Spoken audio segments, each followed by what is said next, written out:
hablando con el hermano Charlie, con el pastor Víctor, que a mí no me gusta sentarme a hablar así directo del día de reposo. ¿Por qué? Porque es un tema que es bien ambivalente, bien conflictivo. Y para uno poder tener un verdadero entendimiento, tener no equivocarse y no errar en lo que la Escritura dice, deberíamos tocar unos temas primero, pero no tenemos el tiempo para eso. Que tenemos que ajustarnos a poder hablar lo que hoy queremos hablar. ¿Por qué? Porque esta discusión, no es discusión, este compartir que estamos teniendo hoy, ha venido pasando a través de los siglos. Si se debe o no se debe, y si se va a hacer, cómo se va a hacer, qué día es. Hay grupos que son bien radicales en tocante a los días de reposo, que es lo que hablamos con los hermanos. Porque usted no celebre, usted no guarde el día de reposo, que es el día que se conoce como sábado, ¿me entiende? Usted va para el infierno, ¿me entiende? Y en eso hay que tener cuidado de nosotros estar mandando personas para el infierno, porque la Escritura es clara que dice que a uno solo se le dio la autoridad de juzgar a los vivos y a los muertos. Y ese que se le dio esa autoridad, aunque está presente aquí a través de su espíritu, no es ninguno de nosotros. Pues ninguno de nosotros, por muy mal que nos sentamos o por mucho amor que le tengamos al Creador, podemos estar mandando a nadie para el infierno, porque la Escritura dice que Él vino aquí ¿a qué? A ganar, a salvar. Él no vino a perder. Él no es lo que dice Juan 3, 16 y 17. Pues nosotros en esa mente no podemos estar. En el tiempo que tenemos vamos a tratar de tocar este tema y poder llegar a un punto medio, porque tiene un punto medio. ¿Entendimos eso?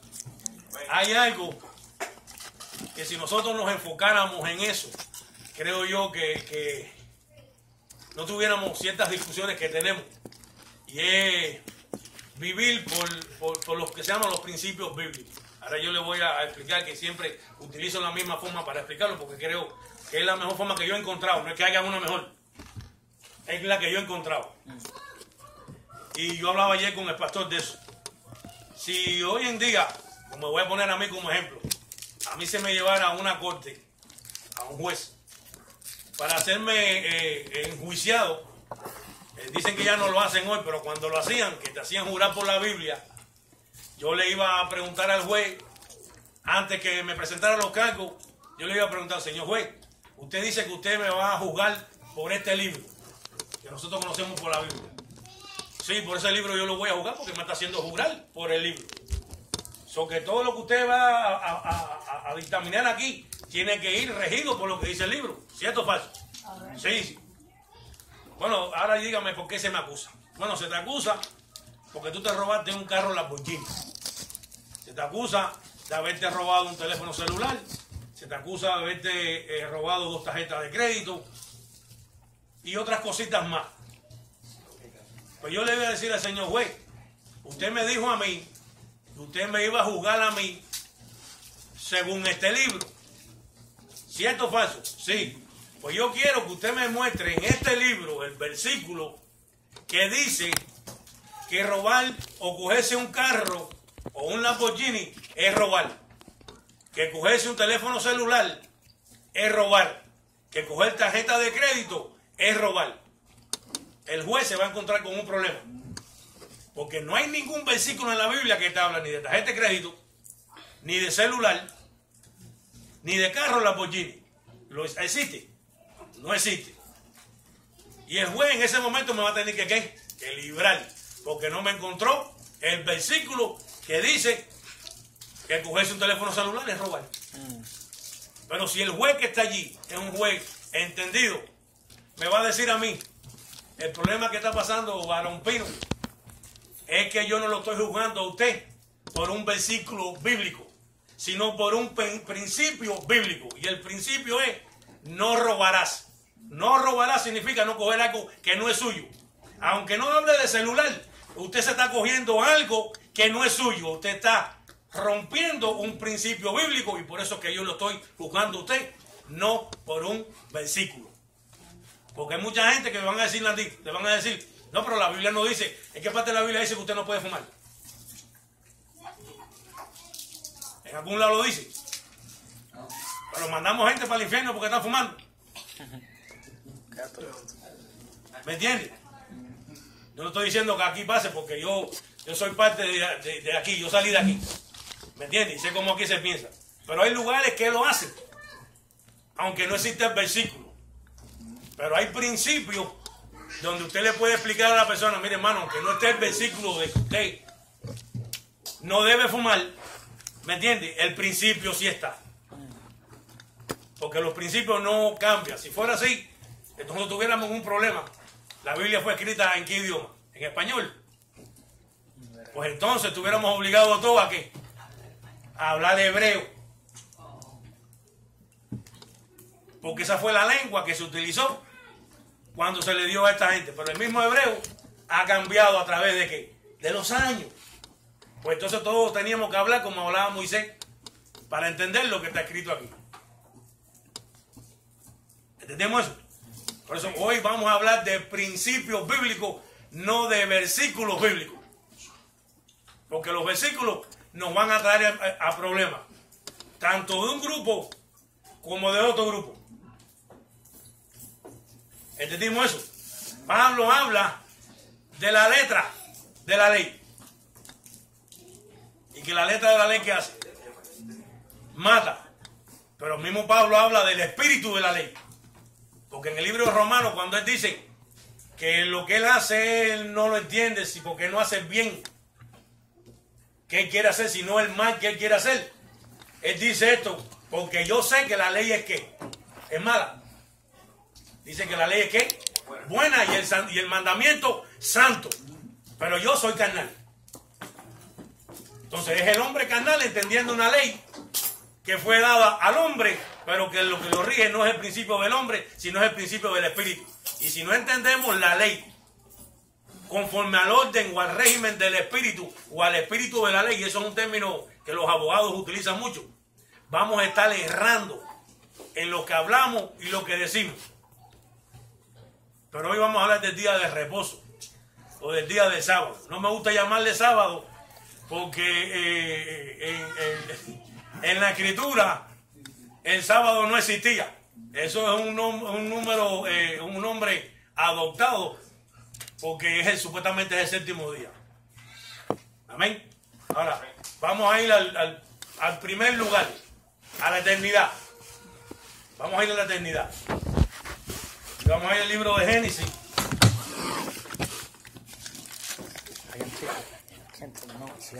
Tengo que usarlo después, bueno, porque ya a mí...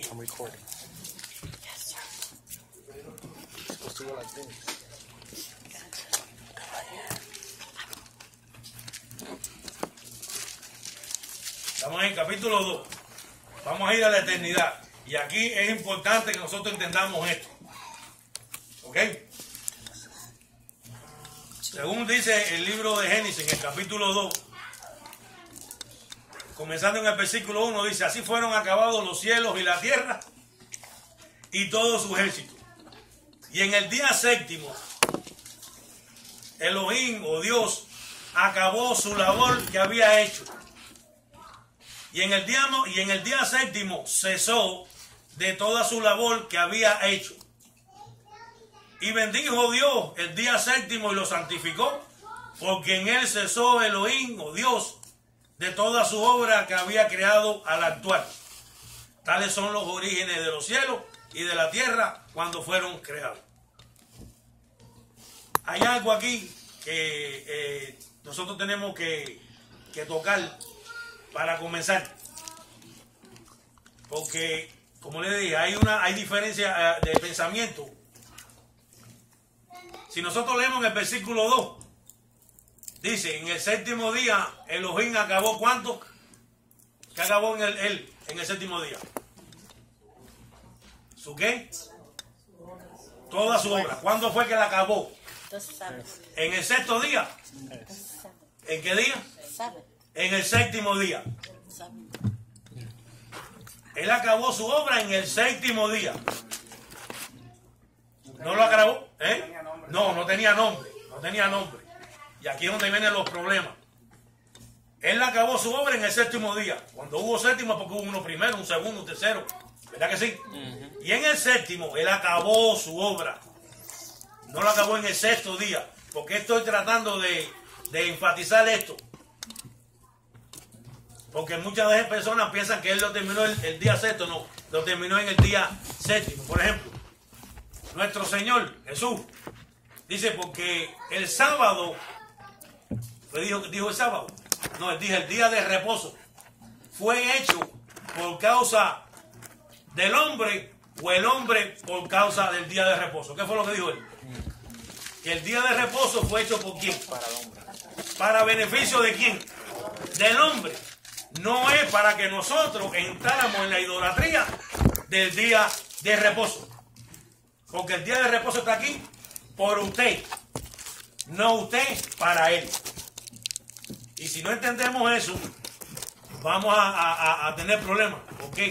Porque las personas que no han entendido estos términos, yo les llamo los idólatras, yo se lo he dicho así, los idólatras del día de reposo. Porque han cogido el día de reposo de una manera que lo han convertido en idolatría.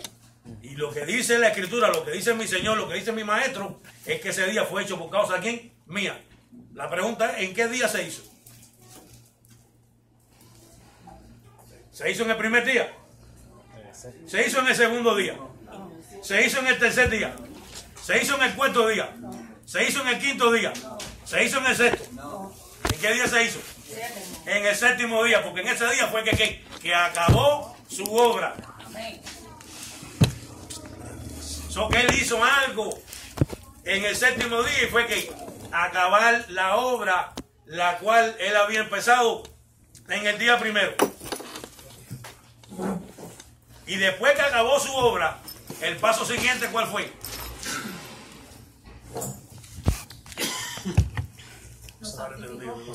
¿Lo qué? Cuando nosotros hablamos de santificarlos, ¿me entiendes? Lo que la palabra realmente significa es lo separó. ¿Me entiendes? Lo separó, lo hizo distinto a los otros días. ¿Estamos claros en eso? En ese día, vamos a ponerlo así, la Biblia nos da una información vasta de qué es lo que estaba haciendo el hombre en aquel día. Habla de eso. No se sabía lo que estaba haciendo Adán en aquel día.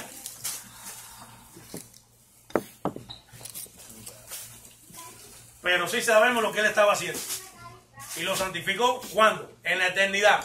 Cuando no existía Israel, cuando no existía un pueblo judío, cuando no existían naciones gentiles, cuando no existía Abraham, cuando no existía nada de eso, ya desde la eternidad él estableció ¿qué cosa? Un principio, que en el séptimo día él lo había ¿qué? Apartado, lo había santificado, porque él reposó en ese día. Ahora, si vamos a Éxodo, capítulo 20.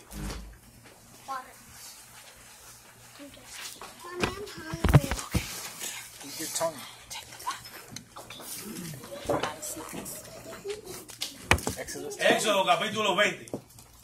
Que aquí es donde está lo que se llama la promulgación de la ley.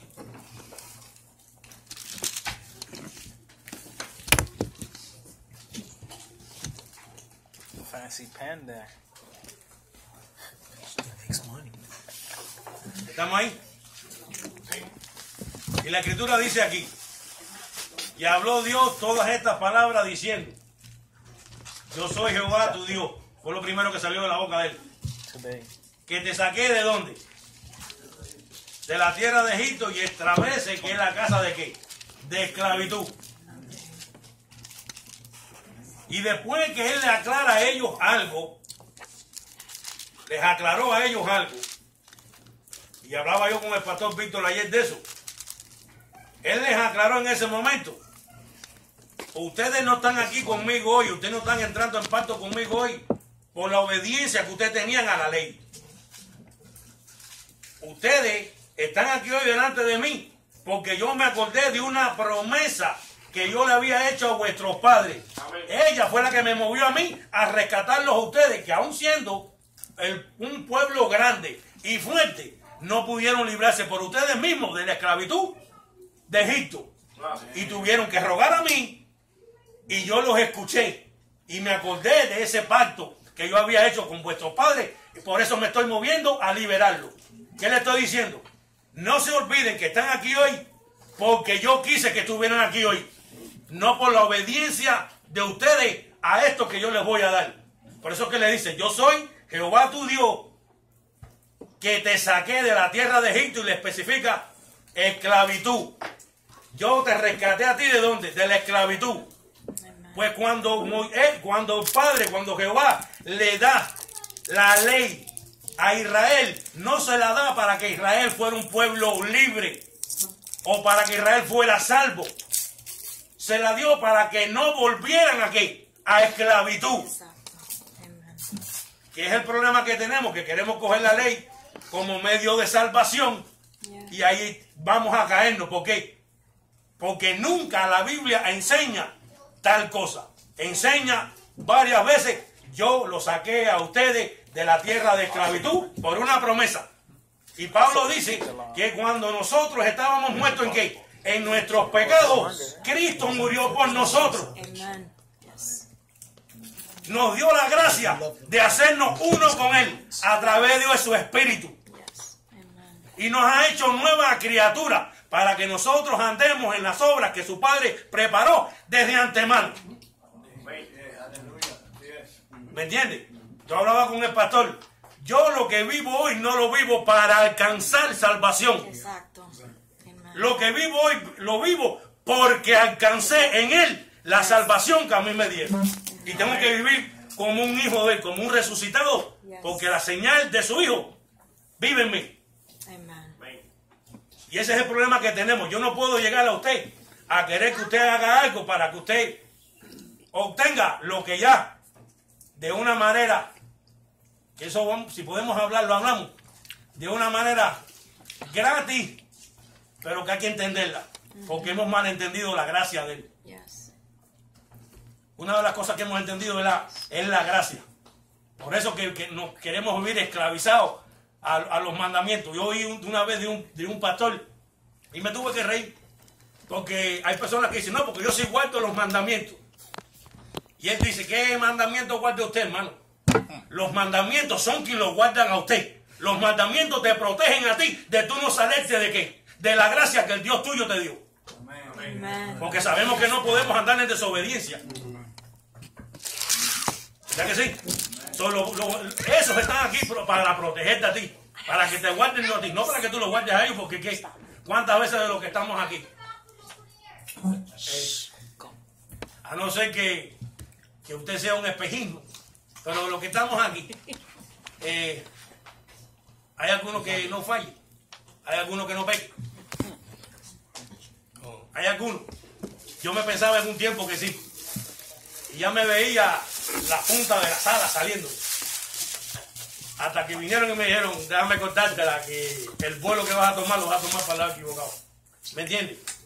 Todos nosotros tenemos falta, todos cometemos problemas. O que si lo que nosotros hacemos hoy fuera del propósito que el Padre nos mandó, Él no hubiera solucionado o haber resuelto hacer algo con el problema que usted y yo tenemos hoy, estuviéramos todos perdidos. Como le digo yo a cierto hermano, vivimos en el 2018, pero ¿cuándo murió el Cristo? Hace casi, porque todavía no se han cumplido, hace casi 2000 años atrás. So que Él arregló tu problema de tu pecado antes de que tú nacieras. So que no te me jarte la boca ahora que tú cumples mucho. Porque antes que tú pecaras, ya Él había solucionado tu problema. Entonces yo no me acerco a Él para mostrarle a Él cuán limpio soy. Me acerco a Él para mostrar con mi vida lo agradecido que soy, porque entendí que Él en su misericordia me salvó. Y este es el principio que tenemos que entender. No nos acercamos a Él, no vivimos lo que vivimos para, sino por. Para y por. Cambia. No es para. Ya el para ese no existe. Lo que vivo es por. Si entendemos eso, entonces no vamos a tener problemas con esto que vamos a hablar. ¿Me entiendes? ¿Por qué? Porque como le dije, hemos hablado con el pastor. Yo salí de aquí un día. Cuando salí, yo salí sin entender a qué yo iba, por qué iba. Y choqué antes de yo dar el paso hasta que yo me rendí. Hoy en día entiendo el porqué de eso. Yo tenía que entender cosas, pero tenía que estar en ciertos lugares para poderlas entender, porque lejos de ellos no las ibas a entender, tenía que estar allí. Y allí comenzó una lucha en mí. Y hasta el día de hoy he llegado al punto que estoy hoy para poder compartir con ustedes, porque aquel grupo piensa una cosa, y en lo que piensa hay partes que son correctas, pero hay partes que están equivocadas. Y del otro lado pensamos cosas que en parte están correctas, pero que en parte también están equivocadas. Y como decía el pastor Víctor, no es una cuestión de tirarnos, no es una cuestión de tratar de juzgarnos, de que si yo soy más santo que tú, porque realmente todos los que estamos aquí somos santos por nosotros mismos. No, es porque aquel nos hizo santos a nosotros. Amén. Y tenemos que entender eso. Aquí nadie es más santo que nadie. ¿Me entiendes? Pero vamos a tratar de explicar esto y llegar a un entendimiento para no ser tan rígido y poder andar en que realmente lo que podemos andar y no andar en problemas. Y cuando alguien que esté afuera venga a hablarle a usted, usted tenga la sabiduría para decirle, mire hermano, en esto usted tiene razón, pero en esto se está saliendo. ¿Me entiende? En esto no tiene la razón, pero en esto está mal, o en esto no está bien, para poder hacerle entender, porque allá afuera hay mucha confusión. Y les voy a decir algo que quería decirle ahorita como estábamos hablando. Esto que está pasando, Pastor Víctor, con estas situaciones, esto no va mejor, esto va peor. Cuando yo entré allí, ese movimiento estaba de una manera. Hoy esto se está infiltrando en todos los lugares. En todos los lugares se está enfrentando. ¿Por qué? Porque como le dije, nosotros tenemos algo bien metido nosotros que somos bien místicos. Y cuando vemos ciertos patrones, eso nos envuelve. Pero hay que tener cuidado, porque las cosas se pueden ver muy bonitas por tanto culto y por tanta ritualismo, pero que dentro de ese ritualismo lo único que hay es muerte. Y si cualquier ritual que usted haga lo aleja a usted de la verdad, de a quien usted le llama Señor, aléjese por muy bonito que sea. Yo tomé una decisión hace muchos años. Yo me guío por este libro que se llama Biblia, o que el hombre le puso la Biblia. Lo que no está aquí no me convenza, que yo no lo voy a practicar por muy bonito que usted lo vea, porque esto es lo que me dice a mí, lo que me ayuda a apartarme de lo que es de él y de lo que no es de él. Si no está aquí, hermano, yo lo respeto, pero nada que ver, por muy bonito que aparezca, porque yo quiero servirle a él conforme él quiere, no conforme yo digo. Amén. Pero volvemos aquí. Retocar de nuevo. Israel no fue libre por la observancia de la ley, sino por la promesa que le fueron dadas a quién, a los padres. Cuando la ley se le entregó a ellos, no se le entregó para que ellos fueran libres, ya eran un pueblo libre. Pues la mentalidad de que la ley fue dada a Israel para salvación, no la tenemos que quitar. Porque nunca fue la intención. Y cuando Pablo habla ciertas cosas, le está hablando bajo un concepto que no es el que nosotros pensamos. Amén. Ahora, pues vamos a lo del día de reposo. Cuando leemos el versículo 3, ahí vamos a entender que te dice, no tendrás dioses ajenos delante de mí, no te harás estatua ni mandamiento, ni imagen semejante de lo que está arriba en los cielos, ni debajo de la tierra, ni en las aguas debajo de la tierra. No te postrarás ante ellos, ni los servirás, porque yo soy Jehová tu Dios, celoso, que visita la iniquidad de los padres sobre hijos hasta la tercera y cuarta generación de los que me aborrecen. pero hago misericordia a millares de los que me aman y guardan mis mandamientos. El otro mandamiento es: no tomarás el nombre de él en vano, porque él no tendrá por inocente al que tome su nombre en vano. Cuando nosotros leemos estos versículos que están encerrados ahí, los 3 primeros mandamientos, nosotros podemos notar que esos eran mandamientos informativos. ¿Por qué? Porque aunque algunos de ellos se acordaban del nombre, acuérdense que no fue hasta Moisés que el nombre fue ¿qué? Revelado. Porque él le dice: a Abraham no me le presenté con este nombre, fue con el Shaddai. So que el nombre ellos no lo conocían. So que todo esto son mandamientos para ellos nuevos. ¿Por qué digo esto? Porque cuando leamos el 4º mandamiento, vamos a ver una diferencia. Vamos a notar una diferencia. Y esto es importante.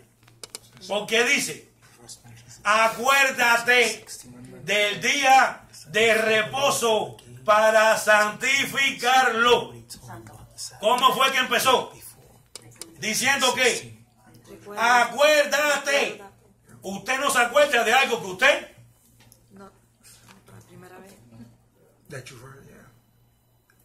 no conocía?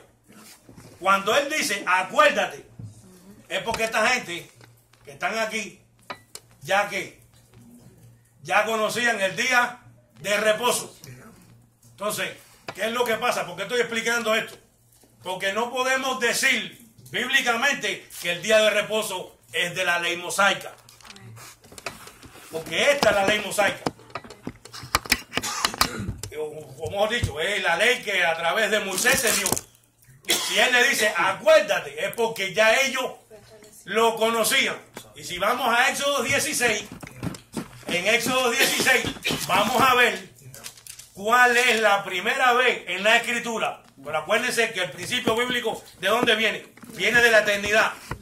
¿Ok? En Éxodo 16, por primera vez, se oye acerca del día de ¿qué? De reposo.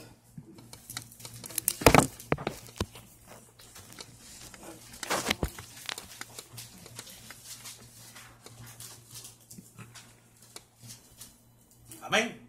Déjenme buscar aquí un momentico. ¿Cuál versículo? Ahí voy, para 23. ¿Eh? It starts from 23. No, hay que ir un poquito más antes, más adelante. Porque hay que ir al maná. Acuérdense que en el maná le dijo: 6 días lo recogerá, pero al 7º día no salga porque no lo vas a encontrar. Y le dice: porque 6 días vas a recoger todo, más en el 7º día, que es el día de reposo, es el Shabbat. Y la palabra Shabbat no significa sábado, lo que significa es reposo. ¿Entendimos eso? No es sábado. Cuando él dice Shabbat, es que en el 7º día, cuando llegue el 7º día, usted va a reposar. Pues aquí le dice eso a ellos, que en el 6º día van a recoger ¿qué?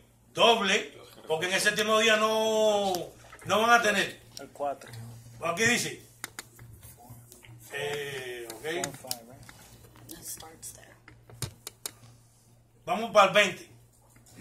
Dice: pero no obedecieron a Moisés, sino que hicieron lo que no tenían. Dice: sino que algunos dejaron de él hasta la mañana y crió gusano y hedió, y Moisés se enfureció con ellos. Así pues los recogieron de mañana en mañana, cada uno según lo que había de comer, y cuando el sol calentaba se derretía.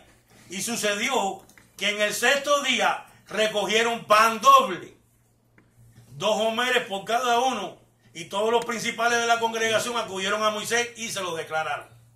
Y él les dijo: esto es lo que ha dicho Jehová, y ha explicado: mañana es Shabbat, el reposo. ¿Santo para quién?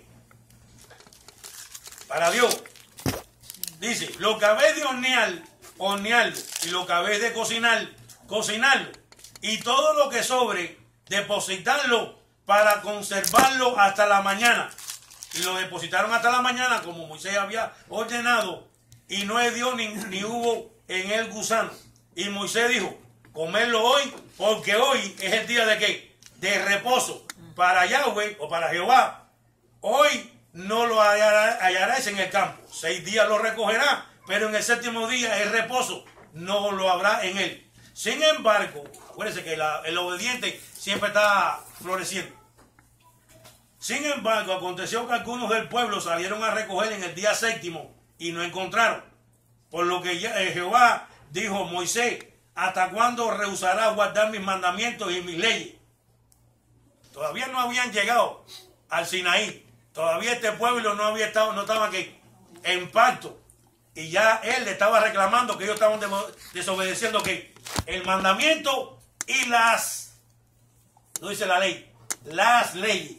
Y todavía no habían llegado allá. ¿Ok? Dice: mirad que Jehová os dio el día de reposo, el Shabbat. Por tanto, en el 6º día os da pan para 2 días, que cada uno se quede en su sitio y nadie salga de su lugar en el día 7º. Y aquí es donde empieza el problema.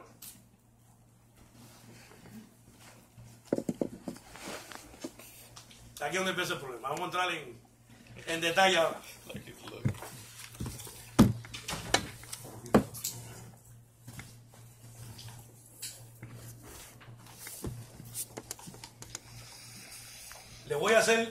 Voy a tocar el tema hablándole mi experiencia para podernos entender. Yo vengo, ya yo no voy ahí, pero yo estuve muchos años en sinagoga. En un principio era una cosa y poco a poco se fue transformando, donde ya de pasar a ser una sinagoga mesiánica, ya poco falta para que sea una sinagoga ultraortodoxa. Lo que le falta es poquito para llegar ahí, que es el camino que casi todas siguen. Y allí se hablaban cosas que a mí me molestaban porque criticaban al cristiano. Acuérdense que ellos no se consideran cristianos, no por la forma de que ellos no creen en el Mesías, sino porque ellos no practican la ideología del cristianismo como religión. Y a mí aquello me molestaba, porque tenían la mala costumbre de estar diciendo: si tú no haces esto, usted no está en nada, usted va para el infierno, ahí lo que se va a terminar es así. Y yo siempre los confrontaba, porque la verdad bíblica es más grande que usted y que yo. Y a nosotros nos mandaron a hacer diferencia. Entonces yo le decía a ellos: si ustedes, yo los oyeran que hablan del día de reposo, pero no juzgan a nadie y no mandan a nadie para el infierno, yo me quedo callado y los respeto porque estoy aquí con ustedes. Pero ustedes están jugando algo que ustedes mismos están cumpliendo. Bueno, ¿cómo así, hermano Pino? Yo quiero que algunos de ustedes, porque la regla del judaísmo se llama la Torá, los 5 libros de Moisés, lo que conocemos por eso. Lo que no está escrito ahí como mandamiento, usted tiene que tener cuidado. ¿Me entiende? Porque la regla que define es la Torá. Entonces yo le digo a ellos: demuéstreme en la Torá dónde está el mandamiento que nosotros nos tenemos que congregar en el día de reposo. No, hermano Pino, es que el Mesías, le dije, ya les dije dónde en la Torá está el versículo que me dice a mí que yo me tengo que congregar en el día de reposo. Usted me lo demuestra y entonces nosotros vamos a hablar. Mientras usted no pueda hacer eso, entonces usted tiene la necesidad de callarse la boca. Siga guardando lo que usted cree que debe guardar, pero no critique de aquí. Yo fui perseguido, muy perseguido por eso. No me interesaba porque yo lo que estaba trayéndole un punto a ellos. Ustedes están tratando de cumplir un mandamiento y tratando de cumplirlo se están metiendo en uno mayor. Se están poniendo en la situación de ¿quién? De ser juez. Y Santiago dice que a uno solo se le dio la potestad de sentarse en esa silla y no es a ninguno de nosotros. Entonces, ¿qué es lo que pasa?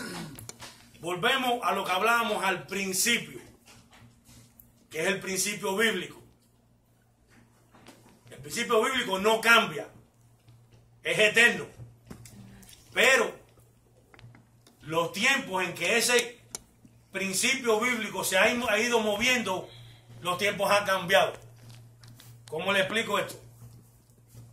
Según el libro de Lucas, o el Evangelio de Lucas, en el capítulo 4, para no leerlo, porque creo que ya tenemos un poco de noción, dice que conforme a su costumbre, Cristo entraba a la sinagoga en el día de reposo. Y ellos me decían, mira, él iba a la sinagoga en el día de reposo. Digo, sí, está bien, pero era conforme a qué? A su costumbre. Ahora, yo le hago la pregunta, ¿cuándo fue que su padre, porque él dice que yo hago todo lo que mi padre me mande que hacer, yo vine a hacer la voluntad de mi padre, yo hablo lo que oigo a mi padre hablar, hago lo que veo a mi padre hablar. Él estaba en total sumisión a lo que su padre lo mandó. ¿Cierto o falso? Bueno, dígame usted, ¿en qué parte de la escritura aparece el versículo donde el padre de él dice que en el día de Shabbat usted se tiene que reunir en la sinagoga? No aparece. Bueno, hermano Pino, ¿y entonces por qué se reunía en el día de la sinagoga? El día de reposo en la sinagoga, si no está el mandamiento. Digo, hermano, si nosotros no entendemos el propósito eterno, ¿me entiende? De lo que ahí estaba pasando, vamos a perder el foco. ¿Por qué? Porque antes de yo preocuparme por qué él iba en el día de reposo, yo tengo una pregunta mucho mayor que esa.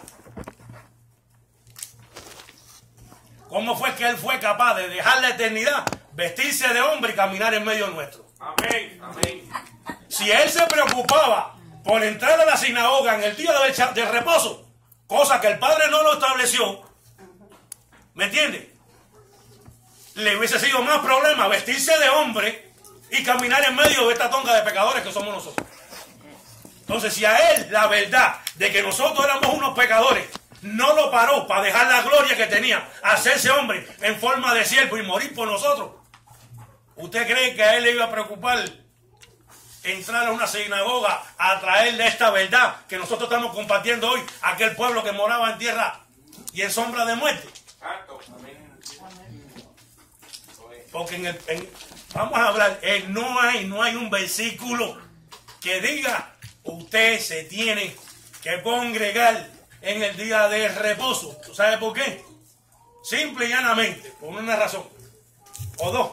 Primero, el Padre no lo mandó. Segundo, él estableció un lugar único de adoración. ¿Cuál era?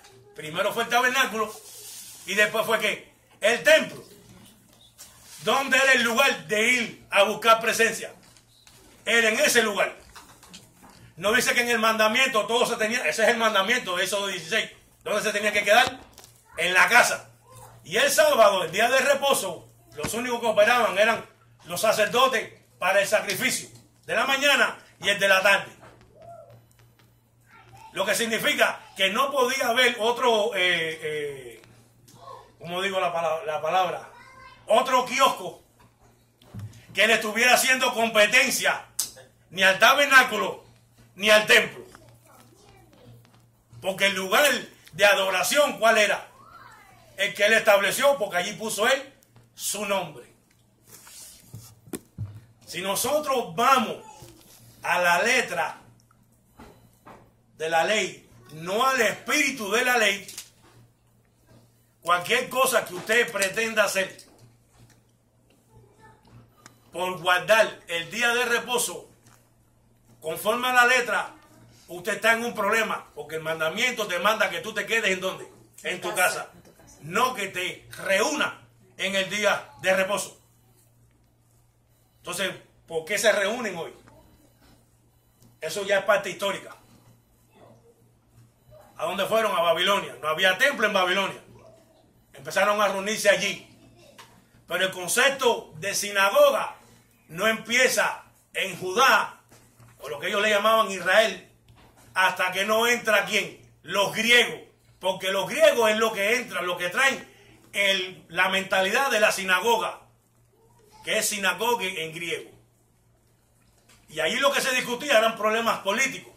Pero el judío lo que discutía, ¿qué cosa era? La ley. Y ese fue el patrón que ellos tomaron. Pero no hay un mandamiento en la Biblia que diga que usted se tiene que reunir en el día de Shabbat. Por eso que la discusión que tenemos nosotros, ¿cuál es el día de adoración? ¿El sábado o el domingo? Está fuera de lugar. ¿Por qué? Porque el sábado que nosotros conocemos, que llamamos sábado, que en la escritura es Shabbat, lo que significa es día de reposo, no día de adoración, aunque usted pueda adorar, porque todos los días son ¿qué? Día de adoración. Y nosotros tenemos ese, ¿no? ¿Qué día debemos adorar? ¿El sábado o el domingo? ¿Y qué pasa con el lunes? ¿No va a adorar? ¿Y qué pasa con el miércoles? ¿No va a adorar? ¿Me entiendes? Si el Padre, Él ha bajado, no que Él ha cambiado, pero Él trabaja con nosotros, porque no lo ha demostrado desde el primer día que el hombre falló. Ha demostrado que Él quiere trabajar con nosotros, porque no quiere que nosotros nos condenemos. Lo que quiere es que nosotros nos arrepintamos y regresemos a Él.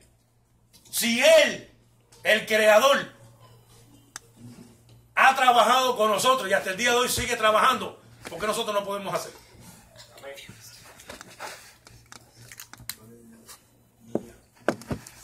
Ahora, ¿qué es lo que pasa? ¿Cuál es el otro punto? El día. Y esto es algo que con mi esposa hablamos de vez en cuando y con otros hermanos. El día. Realmente, este día que nosotros le llamamos sábado es el día de reposo de la creación.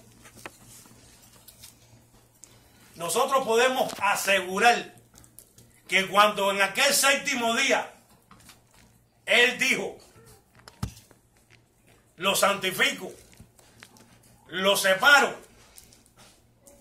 que ese patrón, el hombre, no Él, lo ha llevado inalteradamente. ¿Podemos decir eso? Usted me puede asegurar a mí 100% que lo que nosotros le llamamos hoy sábado es el sábado de la creación. Esto es una bronca que yo llevo teniendo por mucho tiempo.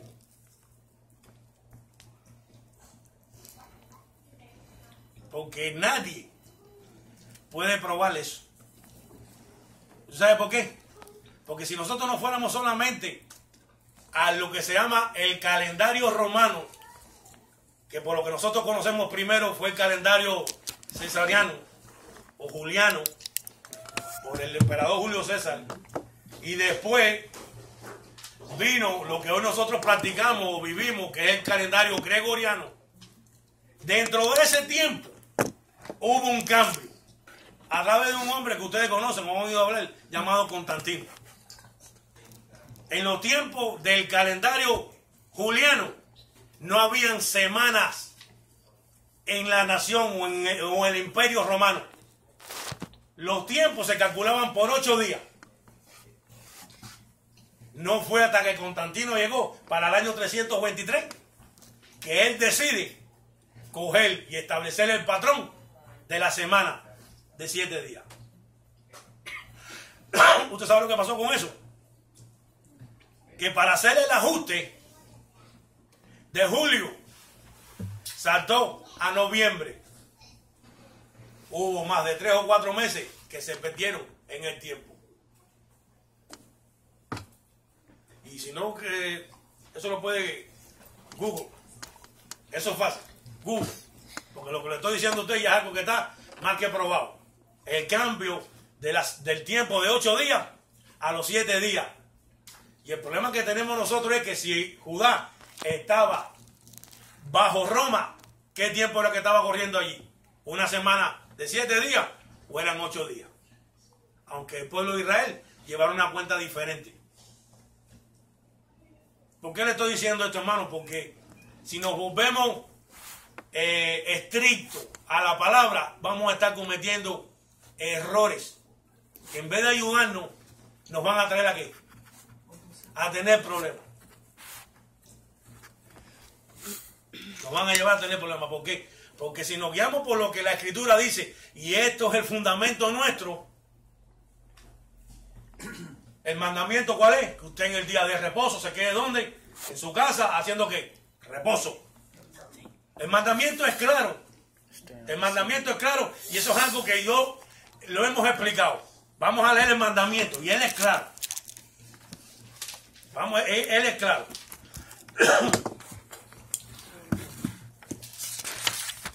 Versículo 8 dice: acuérdate del día de reposo, porque es un principio bíblico que se dio ¿dónde? En la eternidad. Ya ellos lo conocían, no fue implantado en la ley mosaica. Tenemos que entender esto. Dice: para santificarlo, es para que lo separe. 6 días trabajarás y harás toda tu labor, pero en el séptimo día es que descanso, reposo. Pues el mandamiento, ¿a qué se designó? ¿A qué? A descansar. Ahora, con eso te estoy diciendo que tú haces mal, o que ellos hacían mal. Que ellos hacían mal, que usted hace mal. Vamos a suponer que usted quiera de leer la Escritura, de buscar su presencia, porque Él lo mandó a usted a descansar. No, eso lo tiene que hacer usted trabajando sin trabajar. Buscarlo a Él ya no es cuestión de si trabajo o no trabajo. Ya eso es parte de usted. Buscar a su Creador. Pero no podemos hacer de lo que nos dice la Escritura, porque ciertos grupos están enforzando algo. ¿Me entiendes? Pero es que hay otra parte, porque como le dije, aquí hay dos partes. Y yo tengo que ser justo. ¿Me entiendes? Tengo que ser justo en eso. Y es un problema que nosotros tenemos y que venimos arrastrando, por eso que hay estos grupos. ¿Por qué hablo de los versículos y de los principios bíblicos?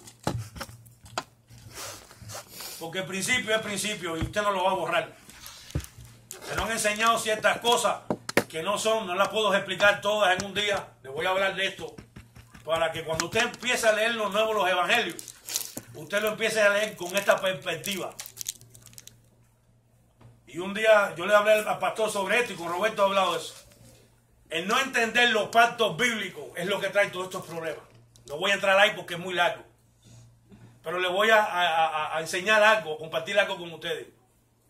Todos los pactos bíblicos, que son los más grandes, porque hubo pacto con David, pero todos los pactos bíblicos, que son 4, que el pacto que se hizo con Noé, el pacto que se hizo con Abraham, el pacto que se hizo con Israel y el pacto del Mesías, todos esos pactos fueron sellados ¿con qué? Con sangre.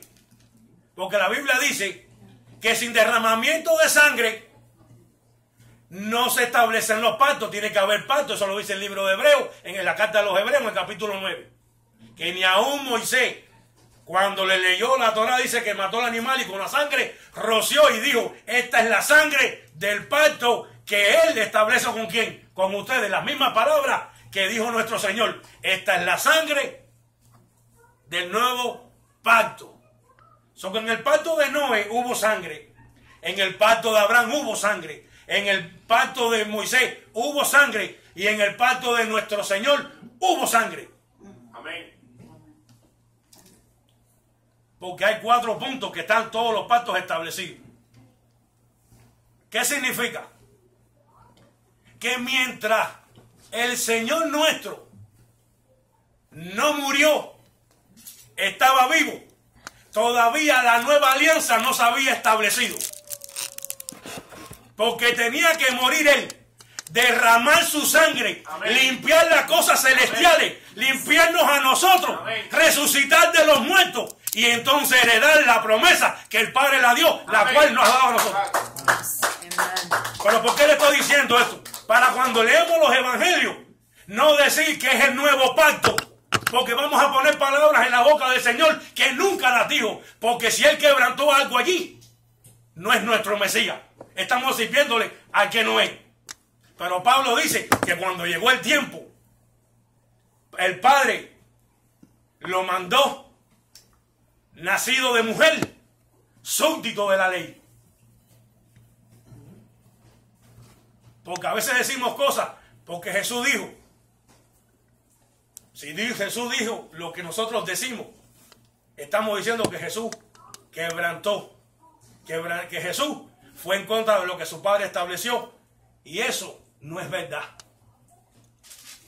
Él no estaba en la nueva alianza. La nueva alianza se estableció con su muerte, pero lo más importante, ¿qué cosa es? Su resurrección.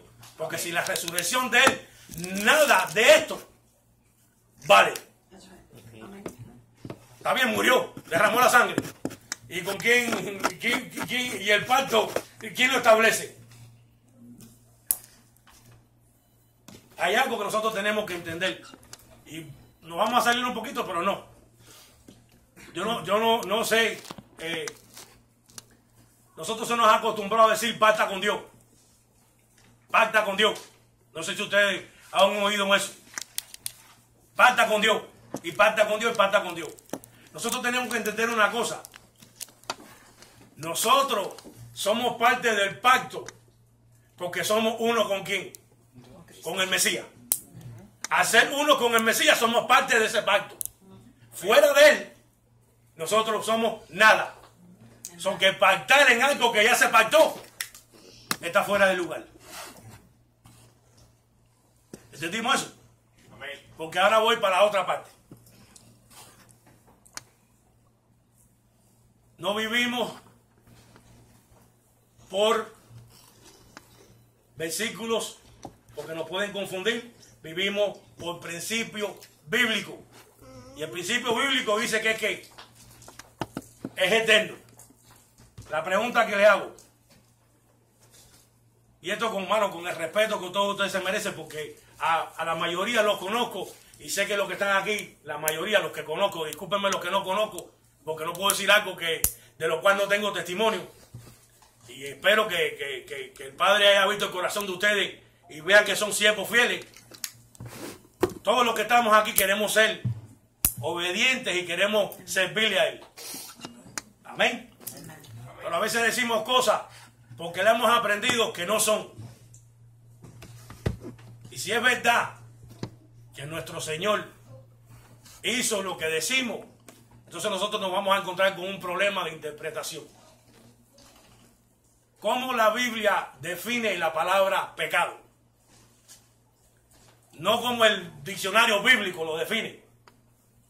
¿Cómo la Biblia o los escritos de aquellos hombres que se les dio esta revelación define la palabra pecado? ¿O qué es pecado para usted? Transgresión de la ley. ¿Transgresión de qué? De la ley. Transgresión de la ley. Si la palabra pecado es transgredir la ley, vamos a tener que tener cuidado cómo nosotros vemos eso. ¿Por qué? Cuando el Espíritu Santo, o mejor dicho, cuando nuestro Señor le dice a los discípulos, es necesario que yo me vaya, porque si no me voy, el Paracleto, no el otro nombre que le ponen, el Paracleto no vendrá. El Paracleto es el Espíritu Santo. Mas cuando Él venga, según la lista, ¿qué es lo primero que haría? Según la lista que está en el capítulo 16 de Juan, convencería al mundo de qué? Del pecado. Pero si no hay ley, entonces no puede convencer al mundo de pecado. Si la ley fue abolida, entonces no puede convencer al mundo de pecado, porque él no tiene de dónde agarrarse para decirle al hombre, tú estás pecando, tú estás quebrantando la ley de quién, del Creador. Entonces, cuando Juan, en el mismo lugar, en ese capítulo, primera carta de Juan, dice que si nosotros decimos que no pecamos, ¿somos qué? Y lo hacemos a él qué. Pero si lo hacemos y confesamos nuestros pecados, la sangre de su Hijo nos limpia de pecado. Si nosotros decimos eso, le estamos quitando la base de lo que el Padre a través de su Hijo vino a hacer. Convencer al mundo de que de su error, de la manera en que caminan, para que hagan una palabra que en hebreo se dice teshuvá, que es volver a Él. apartarte de tus malos caminos y volver a Él, no conforme a los tuyos, sino conforme a lo que Él te estableció. Amén. No para que tú te justifiques delante de Él, estoy guardando la ley.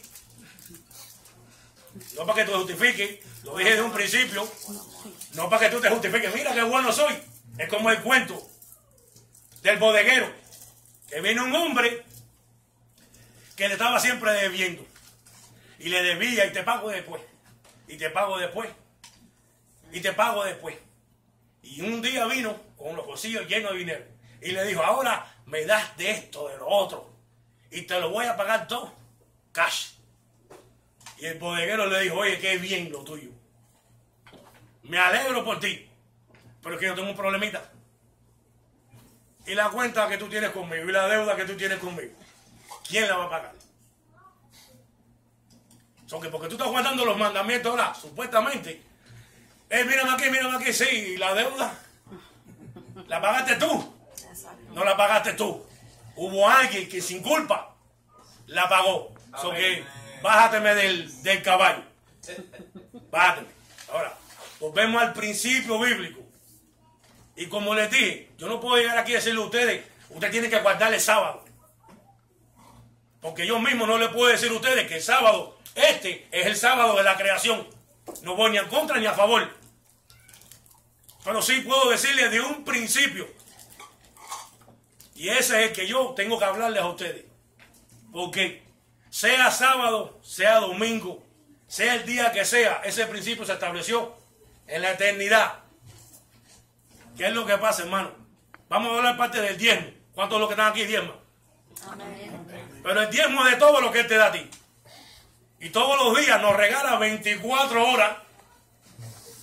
Y de esas 24 horas, Él te pide que tú le des a Él de lo que Él te da a ti.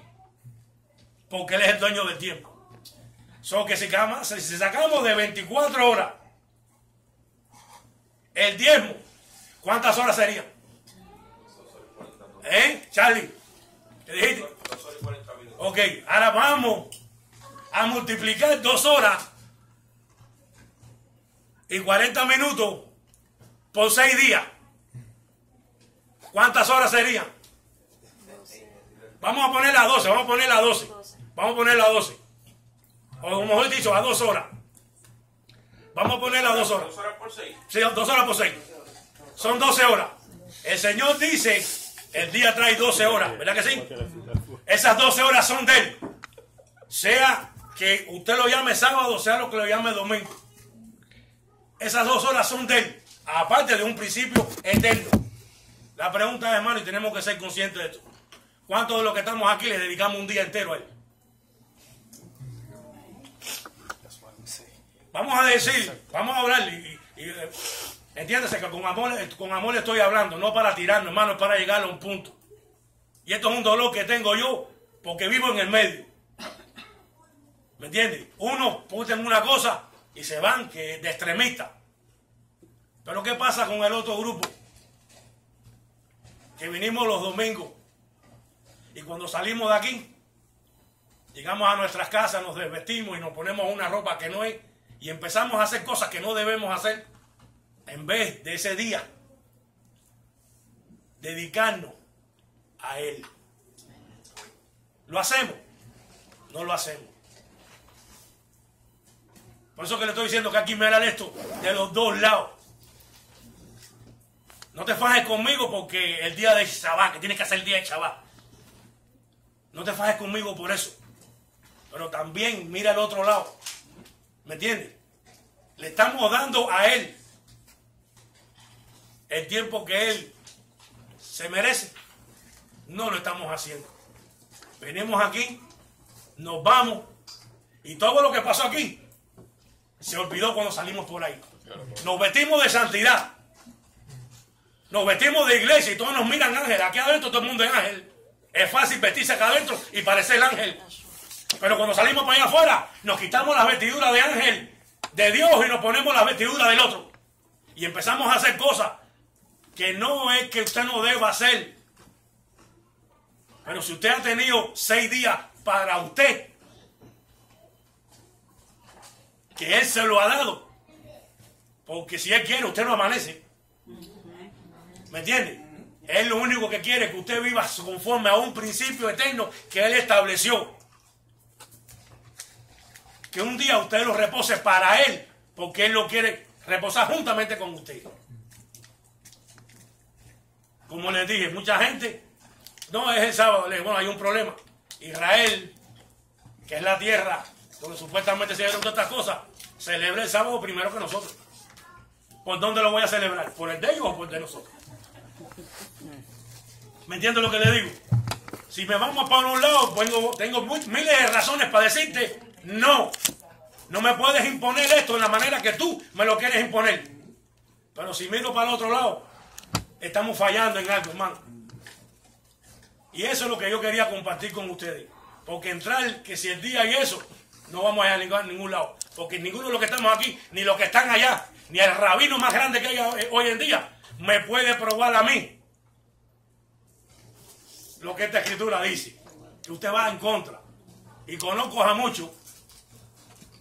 Conozco personas que viajan en el mundo entero enseñando esto y metiéndole miedo a la gente con estas cosas. Y cuando nos sentamos no quieren hablar conmigo. ¿Por qué? Porque soy un problemático. No, es que no que soy problemático. Lo único que quiero es que tú me lo pruebes. No puede. Pero también le digo a ustedes de la otra manera. Sea sábado, sea domingo. No estamos discutiendo eso. Porque a lo mejor, mire, le voy a decir esto. No sé qué tiempo me queda, pastor. Mire esto.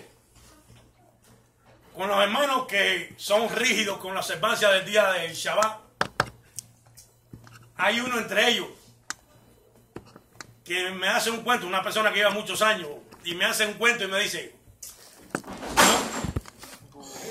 ¿qué pasó ahí? Sí, me dice, yo conocí una pastora un día y estuve hablando con ella y empecé a hablar con ella del día de reposo y la regla alimenticia. Y ella no me quiso ni oír. Pero al cabo de los meses me llama y me dice, hermano, usted puede pasar por aquí por la congregación para que nos explique un poco más a eso del día de reposo y la regla alimenticia. Y él dice, no, con tremendo gusto, fui para allá, vino. Y dice que cogió y dijo, aquí voy a repartir para todos los lados. Y él empezó a hablar y a hablar y a hablar y la congregación no le dijo nada. Y al final todo el mundo aplaudió. Pero hubo una señora que levantó la mano y le dijo, hermano, yo tengo una pregunta para usted.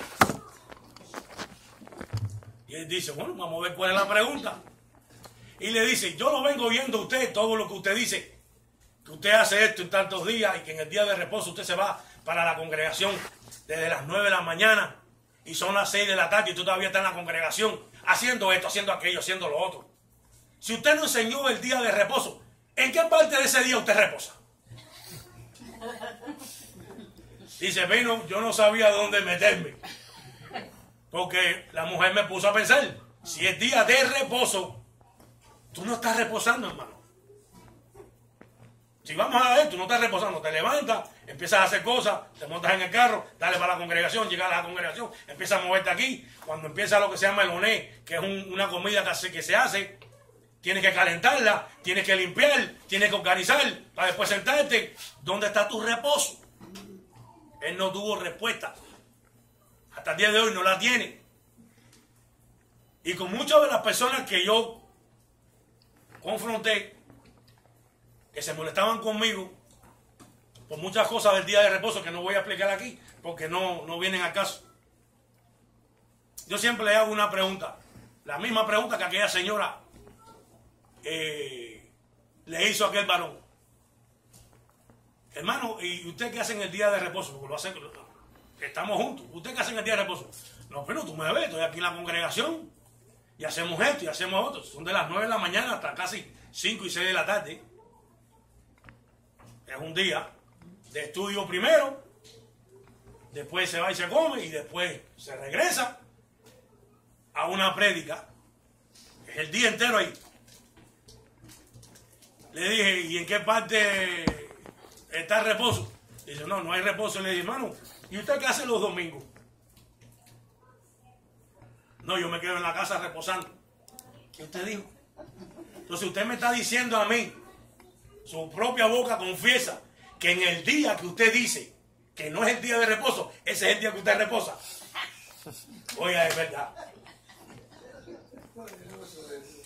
¿Entendemos? ¿Qué cuidado tenemos que tener nosotros que queriendo enforzar algo podemos estar pecando? Cuando Pablo, perseguía a la iglesia, él lo perseguía ¿por qué? Por el celo que había en él. Y él mismo dice en la carta de los Romanos, porque yo sé que mi nación siente celo por Dios, pero no lo hacen según la verdad. Tienen celo, pero no según la verdad. Él sentía celo, pero no según la verdad. Podemos tener celo por las cosas, pero estar errando en la manera en que la estamos celando. Amén. Tenemos que asegurarnos que cuando vayamos a hacer algo, lo celemos, pero con un celo correcto. Para que no pase lo que le pasó a Pablo, que él mismo dice, que es lo que vino.